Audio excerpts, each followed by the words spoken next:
The 12 Dancing Princesses. From Grimm's Fairy Tales, by Jacob and Wilhelm Grimm.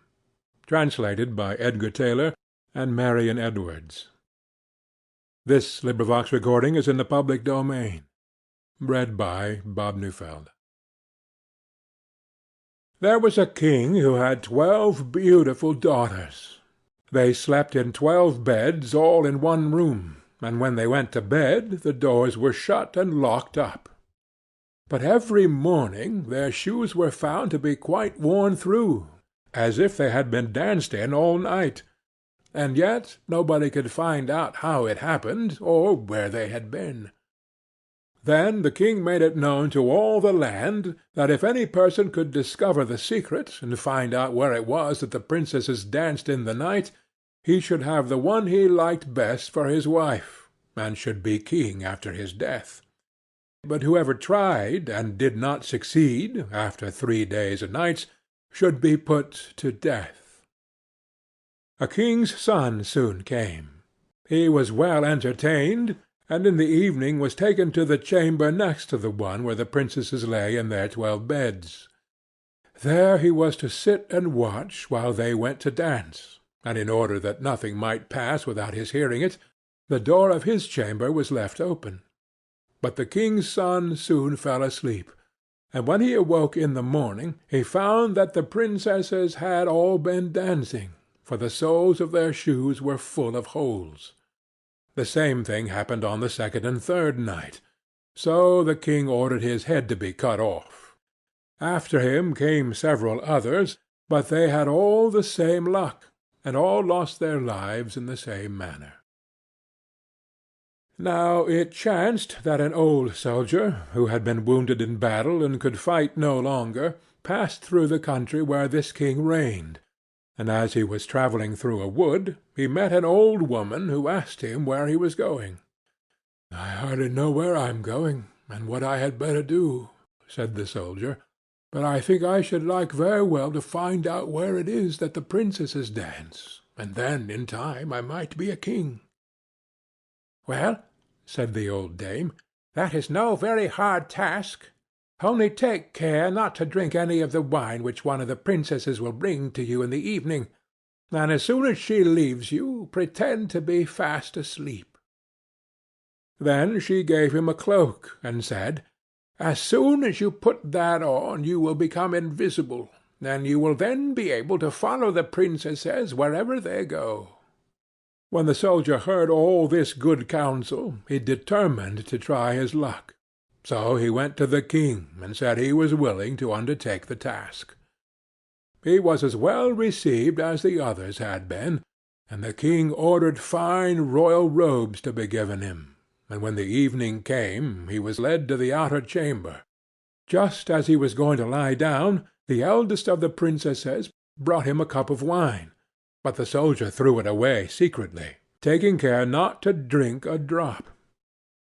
Then he laid himself down on his bed, and in a little while began to snore very loud, as if he was fast asleep.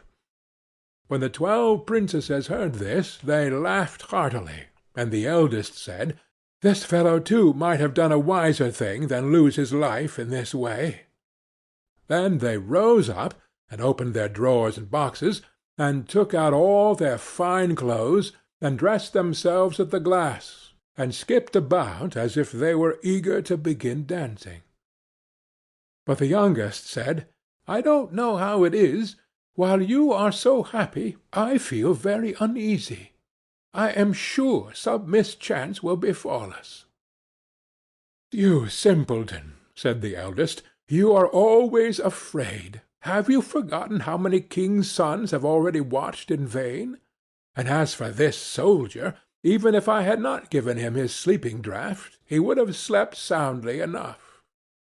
When they were all ready, they went and looked at the soldier. But he snored on, and did not stir hand or foot, so they thought they were quite safe, and the eldest went up to her own bed, and clapped her hands, and the bed sank into the floor, and a trap-door flew open. The soldier saw them going down through the trap-door one after another, the eldest leading the way, and thinking he had no time to lose, he jumped up, put on the cloak which the old woman had given him, and followed them. But in the middle of the stairs he trod on the gown of the youngest princess, and she cried out to her sisters, "All is not right! Some one took hold of my gown." "You silly creature," said the eldest, "it is nothing but a nail in the wall." Then down they all went, and at the bottom they found themselves in a most delightful grove of trees, and the leaves were all of silver, and glittered and sparkled beautifully. The soldier wished to take away some token of the place, so he broke off a little branch, and there came a loud noise from the tree. Then the youngest daughter said again, "I am sure all is not right. Did you not hear that noise? That never happened before." But the eldest said, "It is only our princess who are shouting for joy at our approach." Then they came to another grove of trees, where all the leaves were gold, and afterwards to a third, where the leaves were all glittering diamonds. And the soldier broke a branch from each, and every time there was a loud noise, which made the youngest sister tremble with fear. But the eldest still said it was only the princes who were crying for joy. So they went on, till they came to a great lake, and at the side of the lake there lay 12 little boats with 12 handsome princes in them, who seemed to be waiting there for the princesses. One of the princesses went into each boat, and the soldier stepped into the same boat with the youngest. As they were rowing over the lake, the prince who was in the boat with the youngest princess and the soldier said, "I do not know why it is, but though I am rowing with all my might, we do not get on so fast as usual, and I am quite tired. The boat seems very heavy to-day." "It is only the heat of the weather," said the princess. "I feel it very warm too." On the other side of the lake stood a fine illuminated castle, from which came the merry music of horns and trumpets.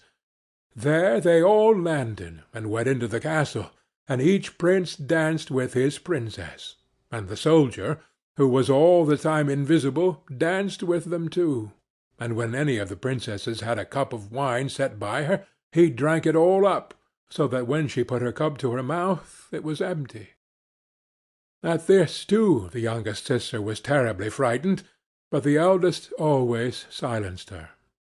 They danced on till 3 o'clock in the morning, and then all their shoes were worn out, so that they were obliged to leave off.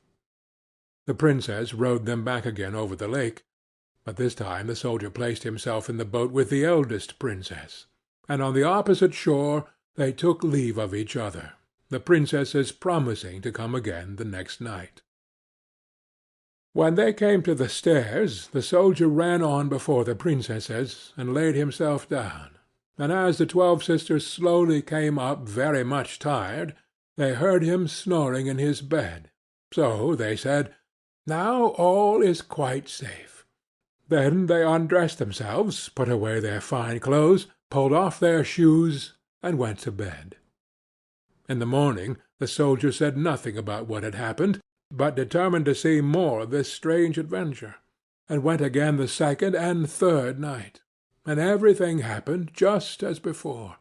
The princesses danced each time till their shoes were worn to pieces, and then returned home. However, on the third night the soldier carried away one of the golden cups as a token of where he had been. As soon as the time came when he was to declare the secret, he was taken before the king with the 3 branches and the golden cup, and the 12 princesses stood listening behind the door to hear what he would say. And when the king asked him, "Where do my 12 daughters dance at night?" he answered, "With 12 princes in a castle underground." And then he told the king all that had happened, and showed him the 3 branches and the golden cup which he had brought with him. Then the king called for the princesses, and asked them whether what the soldier said was true, and when they saw that they were discovered, and that it was of no use to deny what had happened, they confessed it all. And the king asked the soldier which of them he would choose for his wife, and he answered, "I am not very young, so I will have the eldest." And they were married that very day, and the soldier was chosen to be the king's heir. End of the 12 Dancing Princesses.